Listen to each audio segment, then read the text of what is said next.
In addition to providing some really beautiful and unique colors, the StoX Series has also been bred specifically for selection for double flowering plants at the seedling stage. So this video will show you how to select your plants at the seedling stage to increase the number of double flowering plants you have in a planting. If left unselected, stock plants will produce about 55% double flowering plants and 45% single flowering plants if you once planted out and left to flower.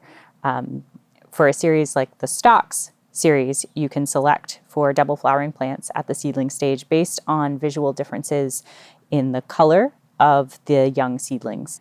The differences between single and double flowering seedlings become most visible after a cold treatment.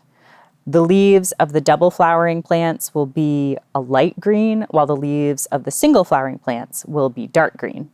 And so to apply a cold treatment, after germination and the cotyledons emerge, hold the seedlings at about 41 degrees Fahrenheit for 4 to 7 days, and then follow that with 1 to 2 days of temperatures at 60 to 65 degrees. And this should be enough of a cool treatment to bring out that difference in color between the seedlings.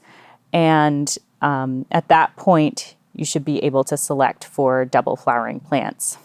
To achieve this chilling environment needed for selection, we've utilized the naturally cool outdoor temperatures when available, depending on when we're sowing, or we've used our floral cooler when outdoor temperatures are too warm.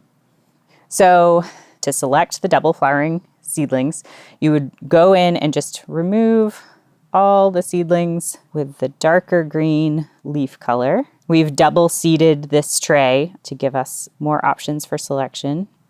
And this is a little bit counterintuitive to how you might think about thinning seedlings, because typically the darker color green is associated with better vigor and overall better health. The lighter green can sometimes be viewed or can be an indication of chlorosis or a nutrient deficiency. With stock, these lighter green colored plants are perfectly healthy and should continue to grow on and produce a really nice double flowering plant. But again, it can feel a little strange removing these nice dark green, healthy looking seedlings. But these are all of the single flowering plants that are typically less desirable for cut flower use.